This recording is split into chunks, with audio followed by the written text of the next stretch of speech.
Welcome back to our electrical measurement series. In today's video, we are going to explore a very important instrument used widely in labs and industries, the LCR meter. We will understand what an LCR meter is, how it works, what quantities it measures, how it differentiates between resistance, capacitance, and inductance. And finally, we will take a look at some measurement techniques, waveforms, connection diagrams, and types of LCR meters. So let's begin. An LCR meter is an electronic testing equipment that can measure inductance, capacitance, and resistance of a component or a circuit. Inductance, capacitance, and resistance are the basic passive components in an electronic or electrical circuit. Modern LCR meters display the measured value on a digital screen and automatically select the component type based on the electrical response. They can automatically detect whether the component is resistive, inductive, or capacitive, and accordingly display the measured value with the appropriate unit. For example, if it's an inductance, it will be in Henry. If it's a capacitance, it will be in microfarads or farads. And if it's a pure resistance, it will be shown in ohms. Advanced LCR meters can do more than just measure resistance, inductance, and capacitance. They can also measure the Q factor, or quality factor. The quality factor is an indication of how efficient an electrical or electronic component is. A higher Q means less energy loss. These meters can also measure the D factor, or dissipation factor, which is the inverse of the Q factor. It shows how much energy is lost in the component when connected to a power source. The meter can also give the total composite impedance of an entire circuit and directly measure the phase difference between the applied voltage and the current flowing through the component. Now, let's move on to the basic working principle of an LCR meter. The LCR meter applies a small AC signal across the component under test. The LCR meter then measures the applied voltage V and the resulting current I flowing through the component. Using basic Ohm's law for AC, the impedance Z is given by Z equals V by I. But this Z only gives the magnitude of the impedance. We still don't know what kind of component it is, whether it's a resistor, a capacitor, or an inductor. To answer that, we must look at the phase relationship between voltage and current. When a voltage is applied across a resistor, there is no phase difference between the applied voltage and the current flowing through the resistor.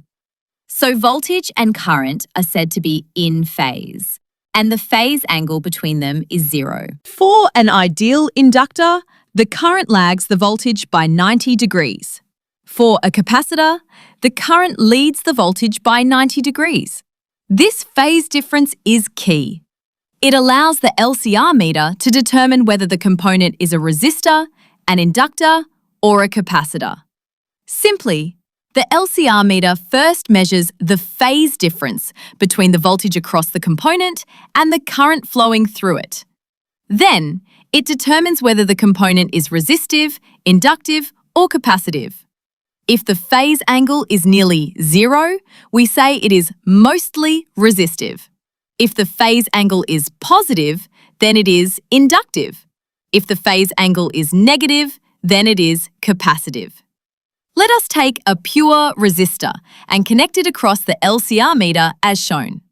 The LCR meter injects a small alternating voltage of a certain frequency and measures the voltage waveform as well as the current waveform. Then the LCR meter simply calculates Z equals V by I, that is, measured voltage divided by measured current. It also calculates the phase difference, which in this case will be nearly 0, as the component under test is fully resistive. So the impedance is equal to resistance, Z equals R. There is no reactive component. It is a fully resistive component. Now let's connect a pure inductance across the LCR meter. The LCR meter applies a high-frequency alternating voltage to the inductor. As a result, the current lags behind the voltage by approximately 90 degrees, which is a characteristic of inductive circuits.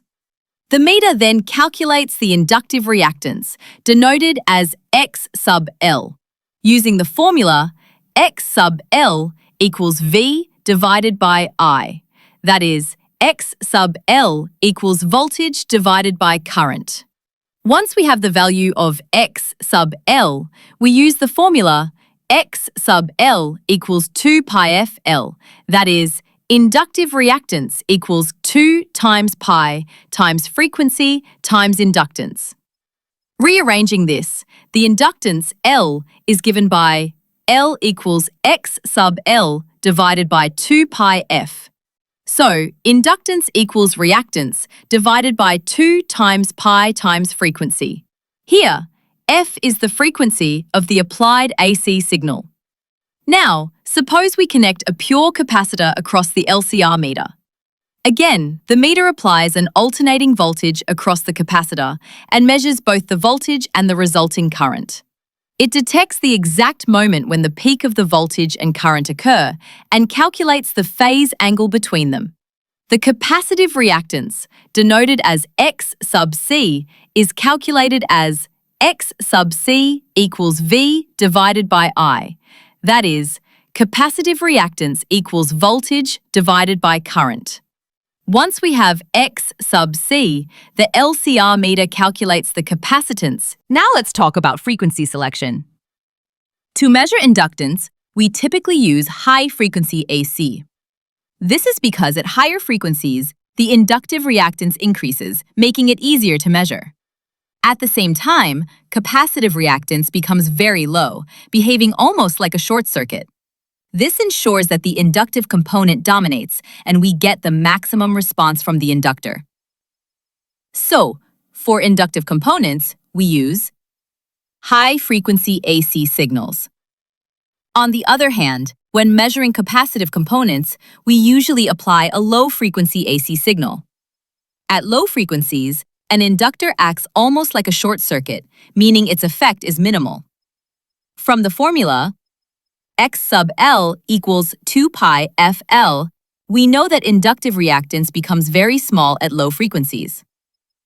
Therefore, using a low-frequency signal helps us focus on the capacitive behavior of the circuit.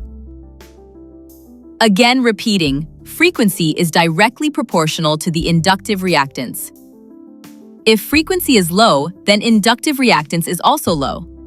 This means the influence of the inductor in the circuit is minimized.